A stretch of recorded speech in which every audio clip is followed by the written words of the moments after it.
Well, thanks everyone who's joined. I'm Jackie. I host InfoPulse every month. We're coming up on a year with our series, so that's super exciting. Today we have Rick Cobello. He has over 30 years as a practitioner and innovator of enterprise information security solutions. His career has spanned quite significantly over local and state governments to Fortune 5 companies. Rick was a leader at GE Research Center as Director of Information Technology. He's also received patents on wireless security and satellite technologies. Has global experience in healthcare, working with the Secretary of Health in Brazil, implementing supply chain and compliance systems. Rick was the Chief Information Officer for a large New York state agency, and his focus as CISO was information governance for many regulatory federal and state agencies. Currently, Rick is president of Global CyberSecurity Solutions. He's also an adjunct professor in the Albany Law Cybersecurity program, teaching on supply chains and cybersecurity. Rick has been gracious enough to join us today for our webinar. And Rick, I will let you take over from there. Great, thank you, Jackie, and thanks for InfoFlex for inviting me. I was introduced to InfoFlex when we started our company and needed to have a better presence with our website and with our email. So that was my entry into dealing with InfoFlex. And then that led to me doing some consulting for them and writing some articles on software and security products. So that's how we got together. So it's been exciting working with them. Yeah, it's been working with you as well. What I like to do today is make sure that you have any time for questions. You can always raise your hand or put something in the chat, and don't feel that you're interrupting, because I'd like to have it be more interactive as we go on with our session today. Yeah, and I'll bring up any questions that I see, also the most important ones. So if we have a few of the same ones, we'll take a break and kind of focus on that. Okay. So I think today, getting started, Rick, some of the things that I've heard on my calls with people who are inquiring about cybersecurity solutions, one of the things that I get most often are, what are the most common cybersecurity threats facing small businesses today, especially with everything that's been going on out there? What are your thoughts on that? Oh, that's really what we concentrate in. You know, I've worked for large enterprise entities over the years, but my passion has always been working for small and medium businesses, because a large corporation usually will have the resources to do something about a breach or something that would go on as an intrusion into the network. A small to medium business doesn't always have that as a backup. And I've actually talked to people, and they've agreed that if my business was down for a few days, I don't buy groceries, because it's that serious. So one of the things that we look at for all of the areas, but more particular for the small to medium businesses, are the things that really should be done. One of them is looking at your employees first. Employees are the things that, and the people who could cause the biggest damage to your network in a small business. So what do you do about that? A couple things that you might want to look at, and we talk about easy things to do. One thing that you definitely should do is have multi-factor authentication. Someone who doesn't have that now is risking a huge breach of their network. And multi-factor authentication allows you to verify that that is the person who belongs on your network. So having that will eliminate many of the things that could go wrong. You've probably seen just recently about all the phishing, spear phishing things that are going on. That's one of the huge threats that is happening right now. And that goes back to your employees. You have to train your employees not to do some of these things, because we were just talking earlier of how good the people are getting at sending emails to try to get you to click on them. And that could be the end of your network if that happens and they have the wrong privileges. So I'd say watching over your email and phones. Many businesses now let people use their own phones, which are connected to their network. So not only do you have to protect the computers that may be on premise and the computers that may be off site, but you need to protect the phones that people have in today's rapidly changing environments. So in terms of phishing and training employees, what are some simple things that some businesses can do today with the systems that they already have to help educate their employees and, put a safeguard in place? Well, one of the things that you could do, and we've been working with some companies that offer this, is to put in a cybersecurity training program. And it does not need to be this really elaborate, expensive thing. There are offerings out there where you can just buy 10 seats. If you have 10 people in your company, we work with really small companies. So we can't have companies have these huge enterprise licenses with times that they have to sign a contract for 2 years. So putting in a training system that not only addresses things like emails, phishing, but also goes back to the policies. And we'll talk about this a little more too, policies that your company should have. Each company should have some dedicated policies that says, just for instance, we talked about computers offsite. You should have a policy of what is your policy on bring your own device to work? A very simple one. But you need to identify the policies around how people work and how you're going to protect the small enterprise from breaches from outside and inside your network. So what are some simple solutions out there that would be able to help assist businesses with this program that wouldn't necessarily take over their cash flow? Yeah, that's important. We don't, one of the things, I'll address that, what we go in and when we look at companies, we look at cybersecurity just as we would look at if I was the fire inspector. Well, you need to really look at, if you have insurance, for instance, for fire insurance, you need to look at all the things that you could help and prevent having a fire and prevent from you using the insurance. So cybersecurity is just another risk in the continuum of processes and things that you need to do to successfully run your business. Some of the simple things you can do, the first one I said is multi-factor authentication, which we talk about zero trust. And that just says that you are who you are and you are coming in from a device that we know belongs to you. So multi-factor authentication and zero trust is an inexpensive way of getting started. Secondly, is looking at, if you have on-premise computers, they really need to be looked at as far as software that's on them. You need to not give people administrative rights so they can install the latest cat videos on their computers. So you need to really manage privileges and make sure that they have the least privilege that they need to do their job.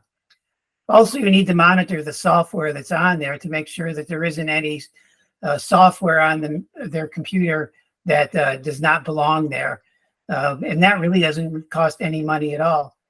The third thing that really to look at is backups. I'm really amazed when I go into an entity and find out they really don't have a good backup policy. Again, that goes back to you have to have policies of how you're going to run things. Most of ransomware happens because not only do they take over the active information, but the backed up information is vulnerable just as much. So if you don't have a good backup policy, and we could talk more in depth about that, and you don't have a good procedure for backing up your data, you're really held. You really could be held hostage for ransomware if you don't do that. So multi-factor authentication, really looking at the computers that are on your network. And when I say computers, I'm primarily talking about PCs. I know there are Macs out there, but primarily business computers are PCs. And then looking at how you need to back up things. Not only do you need to back up to the cloud, but you need to have an alternate backup on premise so you can make sure that if something happens, you're going to be able to recreate your network. Going with the MFA or multi-factor authentication, Rick, there are some software programs out there where it's easier to onboard your employees and have everything programmable with their admin settings already in place. With everything that's going on, are those types of software still trustworthy, or would you still recommend having, that backup plan in place? There's trustworthy as the policies are behind them. I'll give you a good example. One of the things that I had to deal with continuously, we have and a lot of places have great onboarding policies where you can say, all right, here's a person's role, their role-based onboarding. So here's a person's role. Here's all the things that they need to do their job with. And when you onboard them, they get all of the right privileges. They get the login IDs, and they get all the information they need to do their job. That's part one. Part two was harder to do, the offboarding. Yes. Rarely were there any good solutions for offboarding people. And when I would go in and do an audit of people who had been gone 6 months, their stuff was still hanging out there because it hadn't been deleted. So it sounded good that you could onboard people very easily, but offboarding wasn't as hard to do. So you really need to look at the systems to make sure they do both pieces of onboarding and getting rid of, I don't want to sound harsh, but getting rid of people when they leave. Well, I mean, it's not necessarily harsh if it's the truth. But going off of that, yeah, offboarding is probably one of the most important aspects, I would think. So how often should businesses be, doing an audit or updating their software and systems? What would you recommend? Well, I would say bare minimum yearly, but more likely at this point with all the things going on, it would be twice a year. And once you just establish a way of doing it, it becomes a much easier task. We've used a risk assessment model that can go through and look at things as far as your software, your hardware, your endpoints, websites, etc. So looking at these, we want to do this as a preventative measure. You don't want to have this be something that you have to do because you've already had an incident. You want to make sure that you look at these things frequently enough so that you can react to any minor changes that take place, and then you can remediate those things before they really become a problem on your network or in your enterprise. So what would you say would be the key components to help put an audit plan or security plan in place? Well, the simplest thing, and again, we're talking about small to medium businesses, so it shouldn't be as hard, but it is. You have to get the executives to buy into this. That's the hardest part. That's the hardest part. If that doesn't happen, it's just going to be, another, and having been in big business and worked in many small businesses, it's usually the flavor of the month. Okay, here's now something they want us to do, and they're going to forget about it anyway. So we're not going to even start doing it. So the executive level has to be able to be the people who drive this. And it all comes down to having the right policies and procedures, and then evaluating whether they're taking effect. You can say, all right, we're going to have all these policies and procedures, But if you don't go back and you check with the employees that they actually know what they are, then you might as well not even do it, because it's not going to make any difference. So the two things would be making sure you have executive level support, and then to be able to evaluate the policies and procedures you put in place, that they are being followed, because that's your day-to-day checking of whether you're in good shape. So what would you recommend, and this might be a little ahead of myself, for a business, a small business who's transitioning from on-premise to, cloud services or being digitally optimized? What can they do in terms of what they're looking for to make sure that everything is secure and they don't have, data breaches for their customer data, or have, triggers in place for warnings? Right. Well, that's a very good point, because a lot of times people think when they go to the cloud that their job is over, It is. and it becomes sometimes a little worse. Mm-hmm. Now, if you're working with a reputable cloud service provider, the first thing that they will do with you is explain what the shared responsibilities are. That there are responsibilities that you have, and there are things that they will do. You're not giving up any of your responsibilities. If you think about it, when VMware virtual machines came up, well, it was great when you were in your own environment and you could spin up a VM machine in 20 minutes and it would be all set on your network. Well, now you can do the same thing on the cloud. So you don't abdicate any of your security responsibilities. The cloud security providers will make sure that the hardware meets the conditions for a secure piece of hardware. But as the person who is procuring the services, you really need to ask them, tell me exactly what you're going to do, because that's what you would do if you had your own servers on premise. If you actually had a box in your computer room, you would want to know what are all the things that are being done to control that computer so that it's secure. So I would make sure that you go in, first off, there's lots of things you need to do, is you find out what they are doing for the servers that you are purchasing from them. Then from there, it's no different than what you would do if they were on premise. You still need firewalls. You still need antivirus. You still need software that may look at ransomware. So there's a lot of things that you need to do that are the same if you were having the servers on your own facility. That brings up a good point. We've all heard recently about how things are controlled, and this whole thing with CrowdStrike really really got to me, that how that could happen. And they had CrowdStrike on Azure environments. And if you read anything about it, you know that it was a misconfiguration that was sent out, and it caused dramatic things to happen. So you need to find out, how are they securing their servers, and how is that going to benefit you? Other than that, you still need to take the necessary steps, just as you would if you had a physical server on your own premise. So would that be tied into how they handle their data encryption, or would that be different? And if it is, what should businesses look for when they're looking for, transitioning, or a cloud provider, or whatever it might be? Right. You need to make sure that, well, there's two areas we look at as far as data.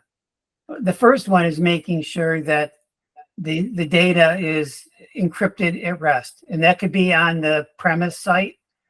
More importantly, you need to know that the data is encrypted at rest on the cloud supplier that you're working with, because not only do you have application devices on the cloud, you have database devices, and need to make sure that the database instances are encrypted at rest, as well as encrypted in motion. And that's something that you need to take care of when you're passing data back and forth. Also, you need to segment things better when you're in the cloud, because clouds applications can just be as vulnerable as something sitting in your own building. You need to make sure that if you do have database servers, that they have firewalls on them, that randomly something can't get through directly from the server to the database and take the information. So I think that when you're looking at cloud data, the two most important things are data at rest, data in motion, and making sure that you do have firewalls or some other type of device that does separate the application servers from the database servers. Another thing too, I do want to bring up with all of the AI and everything that's going on and how businesses are trying to, simplify things and make their life easier. How can businesses ensure compliance with industry standards in terms of policies and what they're using? What recommendations would you have? Well, you need the simplest. Let's look at a simple small business again, a retailer who has a sports shop. Well, they take credit cards, and minimally they should meet the PCI standards for credit cards. And if you look at that, the PCI standard, it's pretty rigorous in what people need to do, but that's also something that you really should look at, not only from the credit card standpoint, but there are things in there that say, okay, if you get breached, here's what you need to do in working with your credit card provider. So that's a small instance of things. If you're looking at healthcare or medical institutions, they have to meet the conditions for HIPAA and know what needs to be done for protecting patient and client information. And what do you do if there is an incident? How do you notify people that they may be it may have been exposed? I just got one yesterday in the mail. Ticketmaster got hacked, and I don't know how much information they took, but it was a lot. And they said that my information they use really nice words. Your information could have been breached in this event. And they talk about a lot of gobbledygook about it and what they're going to do about it, which is basically nothing. But I didn't have anything out there that would have been vulnerable to stealing any information. Yeah, that actually happened to me with AT&T, and it was pretty upsetting. I had been with them for 15 years almost, and I ended up switching companies, and there still aren't a lot of answers out there. But going off of that, when you're talking about the security and multi-factor or one-time password or OTP, how can businesses back up their cloud data effectively to prevent data loss? Or if, for example, say they do get attacked, what steps can they take to protect their customers' information? Well, as far as backup goes, the backup systems can be extremely sophisticated, or they could be extremely simple. I guess I would go somewhere in the middle, where you would have a backup on premise that takes snapshots periodically during the day of the data so that you do have up-to-date data. And also I would have a cloud backup solution where you could have your data backed up in the cloud. Again, they have to be segmented and protected. I built a number of data recovery centers, and just to be able to get into the data recovery center, there was no direct connection from the network to the network that was on where the backup took place. So there are a number of solutions out there where you can do snapshots during the day. As far as connect with customer data, you have to provide the same security that you would for employee data. And again, it's putting in the right segmentation of how the network is designed and making sure that there are firewalls where the database are located. As far as customers and contacting them, you really have to know what policies you fall underneath if you're a small business. Now, working for a large state agency, we had 15 million clients, and we came under federal regulations for privacy and protection of information. If we found out there was some sort of breach, and you never use that word till you know it. Once you use the word breach, it's like yelling fire. Yep. You can't say that because it opens up a whole nother avenue of what you need to do. But even if there's an incident, we had 24 hours to get information out to people. So you need to look at what policies you fall under, whether there's federal, state, or even the simple PCI policies, and what is the time frame that you have to notify people, because there could be severe penalties. As far as the things that if a Social Security information got out, it was something like $10,000 per Social Security number that got let out from the federal government. So the penalties were extraordinary. So you needed to get out fast, and you needed to figure out what was going on. So quickness is the first thing. The second thing is having something ready to say. You don't want to be going for the fire extinguisher when the fire is on. You want to know where it is so you can go get it and help put the fire out. So you need to have these things in place so you're not operating under panic when something does happen, because you'll make mistakes. So have these things already, practice them, do tabletop exercises if there's an incident or there's a breach. Who do we do? What do we do? Who do we contact? Do we need to contact a lawyer? What do we need to talk to the ISP or the CSP about? So make sure you have a plan before anything happens, or there will be mistakes. And for businesses that may not have, a consultant or someone helping them along the way, what are some simple things that they could do if their systems were in breach? Well, again, it's be prepared. Even if you don't have a full-time person, you should at least get someone who's familiar with your business, so they can let you know, here's what you need to do. Now, fortunately, a lot of these things are the same. So you could go out on the internet if you have a small business, and you could get some simple policies and procedures. Who do I need to contact if my credit card provider got breached? What do I need to say to my customers? When do I need to say it to them? And what are my responsibilities? So much of this can be boilerplate things that you can find. If you're not sure of what policies and procedures you fall under, very easily you can probably even do that on your own on the internet, or hire some consultant to walk you through that, at least to get you started. And just based off of all of what we've been talking about in terms of, backing up and on-premise and then transitioning to the cloud, would you recommend people doing a hybrid approach, or does it just really depend on, what their industry is and their processes? It depends.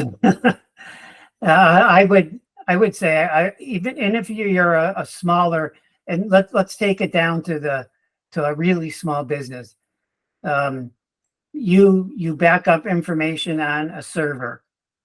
Well, a simple solution could be, because they're cheap now, maybe you have 3 or 4 terabytes of data. You could back those on external hard drives, solid state drives that you could only use when you do backups, and you could disconnect them from the network. So you could do copies of your backup to a solid state drive and then disconnect them from your network. I mean, that's really a simple thing to do. You may not get all the data unless you're always there doing it, but it'll also provide something that's really a foolproof solution that is very inexpensive to make sure your data is backed up. And what are some of the potential risks of using public cloud services, and how can they be mitigated? Well, going back to how we started, depending on your business. Now, being in government, we didn't use public cloud services. Most of the big providers, AWS and Azure and Oracle, have instances where they're just for government. And the biggest thing for those is that there's no off continent servers. So all the servers and all the information was US, or usually Canada was okay, US or Canada based. We could not have any servers overseas for government. But for public cloud stuff, right now, I mean, you can ask where it is, but I don't even know if they'll ever tell you where it is, because it could be all over the place. So you really need to look at, in the beginning, what do they provide? How do you get back your data? Sometimes if someone has a lot of time in their hands, go look at the user agreement for AWS. It's kind of scary about what they do and what you need to do. So you need to, right from the beginning, find out, okay, what are your procedures? What do you cover on the machines or the servers we have in your environment? What do you provide for hardware security on those devices? And what do you recommend we provide? If you're not someone who really is into this, the cloud service providers should have some guidance for you as to what you need if you're just getting started out and having a cloud server environment. So most importantly is know what you're buying. If you're going to buy a car, you're going to make sure you look at everything before you buy it. Before you go out there in a public cloud, make sure you know what they're providing and that they have all the things that that you need to protect not only your data, but your customers' data. Yeah, and a lot of times whenever I'm speaking with clients or even, potential clients, I always, outside of Info Labs or even myself, the more consultations you have, the more knowledge you have about what you're actually going to need and what actually works for your business. So I always preach, just it might be 30 minutes, but at least you know what your options are and what you need to do. So going off of that, can you maybe share some challenges and benefits of, cloud security solutions compared to just traditional on-premises security? Well, there is a significant difference. There are pros and cons of both sides. The cloud security, one of the things that you mitigate in having cloud servers and databases, the expertise.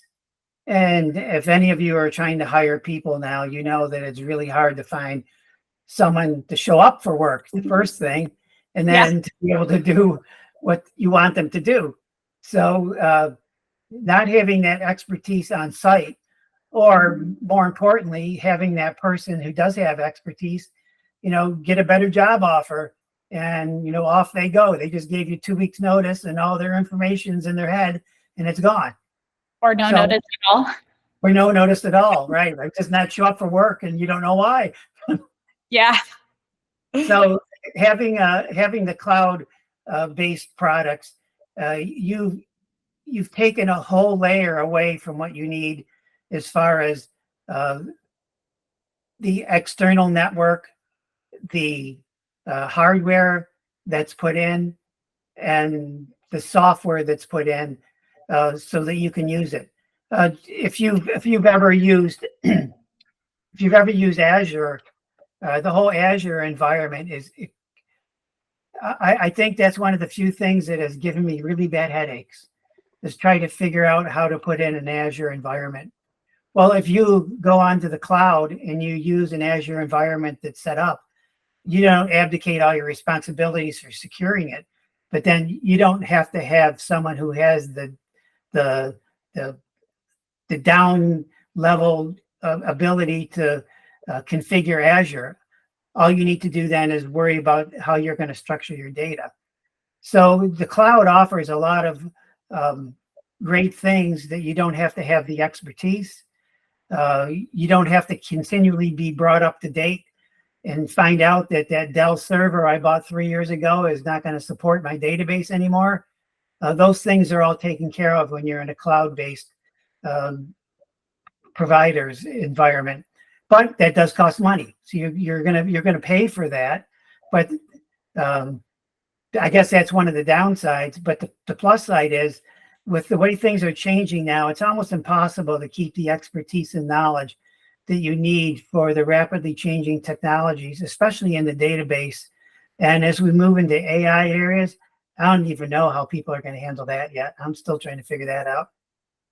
Yeah, there's so much that's still unknown in terms of AI and what to do with it, how to handle it, policies, procedures, trigger warnings, what information should you input, what information should you not.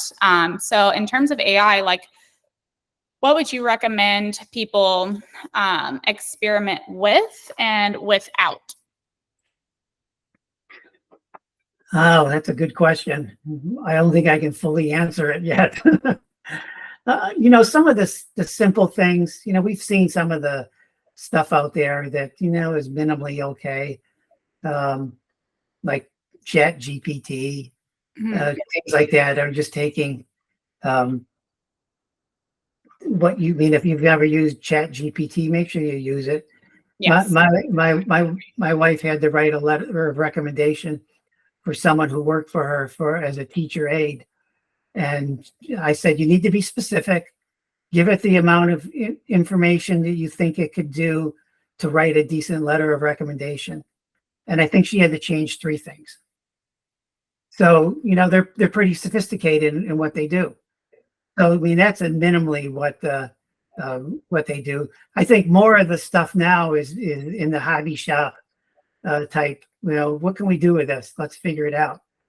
If any of you have got on Facebook, which drives me crazy right now, is they have the Meta AI thing that's telling me what I want that I don't want. Right. What? Instead of normal search. The normal search. Google's doing it. So they're all doing it. And I try to ignore it, but you can't anymore. And then, a small to medium business doesn't have to worry about this. But if you've called any, we have Spectrum as our provider here, and there's no competition. So you got to deal with Spectrum. And you have to go through 5 minutes of chatting with their chat bot before you tire it out and you get to a real person. Right. So, that's some of the things that I think that's going to even move down, that your business and who you're working with are going to be able to use the services of AI for answering simple questions. And I don't think that's bad, but I don't think I've ever asked a simple question because I wouldn't have been asking it. Right. Hard things. Yeah, Xfinity, they're similar down here as well. So I've had to use Xfinity when I moved to Florida because it was the provider in our area and we didn't have an option as well. So similar to you, anytime I had an issue outside of, what I already knew how to do, unplug the power cord, reset everything, run your diagnostics, you still have to go through that entire process, even though you've already done it. So AI, yes, it's there to help streamline things, but I've always made recommendations for people along with, like you were saying, utilize ChatGPT, or, if you have Google Workspace or, Microsoft 365, they do have AI components in there already. And always start out with like email templates, or like you were saying, recommendation letters, things that you don't have to input actual, customer data into. Would you say that that's a safe way to test out AI for your business to make sure the security procedures are in place? Yeah, that's a good place to start. I think one of the most exciting things, and I'm going to date myself here, 20 years ago, I was in a group in GE. We were called Predictive and Disruptive Diagnostics. Mm-hmm. And one of the main things that we did is we were looking at, back then, you can imagine what the AI stuff was back then, because the computers were junk. They weren't fast enough to do things. And now we have super fast chips that run these computers, is really looking at business with AI and looking at predictive indicators to help you run your business. Now, right now, that's still expensive. But take, for instance, a big convenience store chain that has 300 or 400 stores, and they are always out there looking at what they need, but it's all done reactively. If you had AI models built into the business and you looked at the areas that your stores were in and looked at with seasonality and temperature and whatever else is going on, and let the AI model say, you may think you need this many things in the store, but based on what we've gone through with our model, you need this many more. So there's a lot of things that could be exciting for helping small business in managing inventories. We always know when we have too much in a business, but we never know when we had too little because it wasn't there to sell. So you have to have some sort of mechanism to be able to take all the information and really run it through an AI model to say, here's what I need today to make my stores successful. We're not there yet. It's too expensive right now. Yeah, forecasting is huge, especially, in different verticals like the hospitality industry, or, if you're in food and beverage, or, if you're a hotel or even like a small boutique. That was always one of the things when I have a long history in hospitality. I'm going to age myself. I have like 15 years. So that was always like the one thing. We would always run out of, inventory or, product or something at like a peak time. And as much as forecasting you could do at the time, it never aligned. So I definitely agree with you there. There's a lot of, benefits to implementing AI. You just really have to be careful with what you're doing with it. I think the models will get more streamlined, so you could actually run these things through. I mean, the hospitality, like you said, is a good one. I mean, you wouldn't know if you had too much ice in your restaurant in July in Florida. You would know if you didn't have enough. Oh, that is for sure. So, the models will be able to have some viability for doing that. That's what I did in Brazil for 3 years. Is I worked with supply chain management. The pharmacies in Brazil were centrally located, so it wasn't like the hospitals had their own. There were like 4 giant pharmacies in the country of Brazil, and my job was to figure out how do you keep the drugs at a level where they could not run out of morphine, which they did in hospitals when they had operations. So we put in, again, it wasn't, this was about 12 years ago, and the models weren't there yet. We made up what the supply chain models were like. Now it would be more exciting to see how you could run these things through an AI model. Yeah, and I always like to say AI is supposed to be an asset. It's not supposed to take over everything that you do. Yeah. So that's always like a great reminder I like to put out there. I think we're at the point with AI, though, is where we were in in 1994 and 1995 when the internet came out and the World Wide Web was out there, and people are going, "Oh, this is cool. How are we going to use this stuff?" Mm-hmm. Yeah, I remember when my dad first had the internet set up in our house around that time. I want to say we had an IBM computer, and I remember playing Space Cadet, the pinball game. Yeah. Yeah, it's amazing how technology is advanced. You used to have to put, the dial-up AOL CD in and listen for the ringtone, and it's amazing the advancements, but you still have to, there's a catch-22 and everything, right? Right. So in terms of that, what would you say the top 5 industry standards with compliances that businesses can follow today? You mean a particular business or just in general? Just in general. Well, I think the things that you should do first of all would be to establish some policies and procedures of how you want things to run, knowing what you're underneath, knowing what policies or regulatory things you have to meet. Second would be making sure that the employees understand what these policies and procedures are. We always say that cybersecurity, we can't have it be awareness training. We have to have it be, what are you going to do about it training? Because awareness just says something about it. Any training that you do should actually tell people, if this happens, here's what you need to do. Not just to be aware of it, but to actually do something.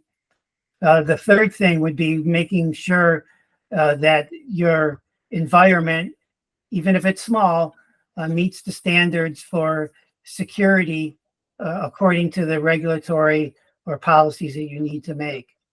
The fourth thing would be make sure the software that you have is up to date. Old software is not good. Old PCs with Windows 7, not good. Old PCs, old servers with Windows Server that was done in 2018, no good. So you need to check to make sure, even if you're a small business, these are the things we're using for our small enterprise. Make sure they're up to date. And then the third one is really the software. I guess a combination, the software and the hardware, to make sure you have the most recent versions of software. One thing that I've noticed in the last 10 years, software used to be good for a while. It's not good very long anymore. It's updated frequently. As we saw last week, CrowdStrike tried to fix something and they broke everything.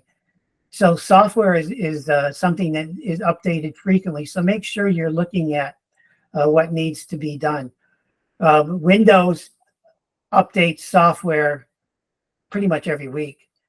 Right now with Windows 11, I haven't heard any inklings of a new version of Windows yet, but make sure that if you're a small to medium business, that you are updating your software on your PCs and your operating systems on a regular basis, because that's where most of these attack vectors come in. They know that people aren't doing it and they go after it. That was going to be my next question, was should businesses update with each update or should they wait?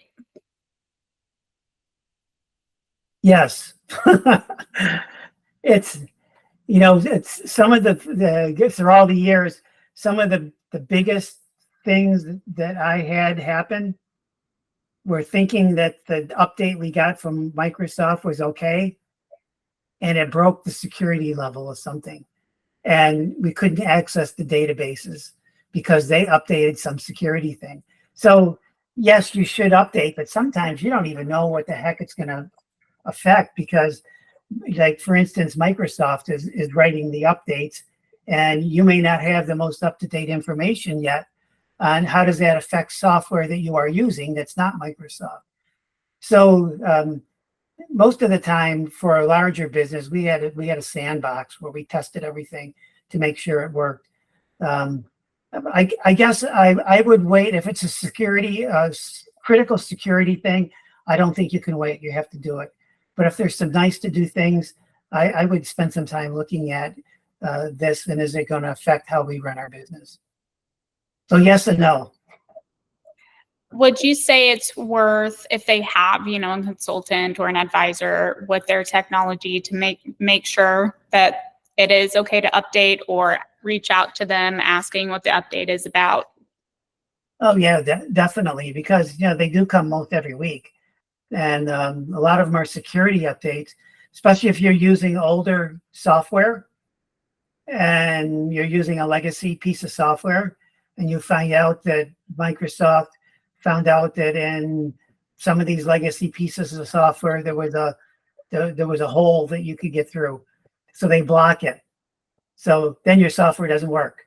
So yeah, you should find out from the people who maybe you have software with, or if you do have a consultant who could look at does this update affect us, and should we go through with it or wait? And how would someone reach out to you, Rick? They could email me. We have email. So I guess can we put that out somewhere with the, Yeah, we'll put absolutely. out what the email is. And, we hope to be working more with InfoFlex because we have a pretty good strategy and process where we can go in and we can look at any size business, and we scale pretty much to any size business. So it's not just that we work with huge companies. And what we do is we assess what's going on in your network. There's a bunch of tools that we can look at hardware, software, networking, policies, etc. And then we look at, let's define what you really need to run your business based on the assessment that we take. Then we look at remediation and how do you get these things fixed so that they work. Probably the most important thing is come up with a playbook that you have. This is not a one-time thing. It's an ongoing process. And if you have a playbook that says, we did this on this date to solve this problem, then you have a record of what is being done so that when you do it again, you can check to make sure that you didn't have the same thing happen. This is a fairly easy process that does not take a lot of time. But again, as long as you have executive buy-in from this, it's an easy thing to do. One of the things that we do is that if I tell you that you have a bad router, I don't tell you I can sell you a router. We are equipment agnostic. I don't think it's a good idea to be able to tell people they have a problem and then sell them what the fix is. So we will arrange with someone to be able to work with you to put in the new solution, but we don't do that. We don't want to sell you the lock and then sell you the key too. We want to be able to have an arm's length so that you know that we're not just giving you a solution that you don't need. I love that. We're very similar in that aspect, just making recommendations rather than, actually doing the full implementation part or bringing in, a partner like yourself or InfoFlex or, another one of our partners as well to help guide them in the process, because I definitely wouldn't want to have, the lock and key to someone's kingdom and then it come crumbling down and have all that responsibility on my plate. Right. That's why, that I've liked working with InfoFlex. A lot of the local ISPs that we have probably anywhere is, they're going to sell you some cloud storage. They're going to sell you some application storage. But they also want to sell you the routers and switches and the PCs. And I don't like that model because I think it doesn't differentiate between the physical and the logical pieces of running a business. And also too, you can't really focus on, your actual forte for that business when you have your hands in everything else. So definitely a firm believer in that. Is there anything else you'd like to add? We have a few more minutes. Well, there was that, I hate to use it because it was such a cliche, but it's so true, is, when you look at cybersecurity, you can pay me now or you can pay me later. It's a lot cheaper to pay me now than it is to pay me later. Oh, because yeah. you get stuck in, and again, I won't use the word lightly. If you get stuck in a breach situation, you're in deep trouble as far as not only what you need to do to fix it, but how you need to communicate with your customers, the time frame to communicate with your customers, and what you need to say to them. So I hear a lot, and I'm totally understanding this, is when I work with a small business, I explain to them exactly why they need to do it. And, anywhere in the world right now, insurances have gone up. People want more money to do their work. In New York, workers' compensation has gone up. Supply chain costs have gone up. And they say, I got nothing left. So, and I understand it, but if you don't do something, you really will have nothing left, and that will be your whole business. I like to explain it. It's more of an investment for your business rather than cash burning or setting it on fire. Technology have, a bad rap out there because there are unfortunately some consultants out there who overpromise, underdeliver, or give them something they don't need. And then, it turns into being a cost rather than the investment that they initially wanted it to be. But, with everything out there, like you're saying, it is very important to have a system in place first so you can address it head on rather than trying to address it from the back end where you basically have a house on fire and just a tiny bucket of water. Right.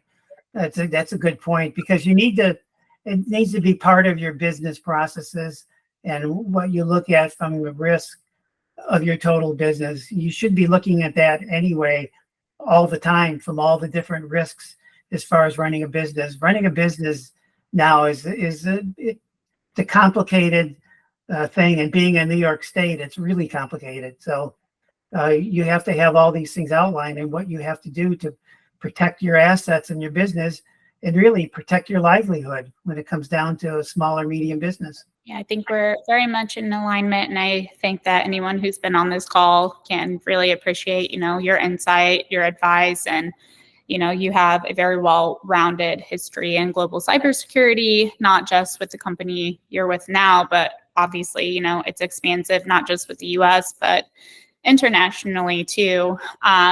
So that being said, I'm very appreciative that you were able to join us today and share that knowledge and wisdom.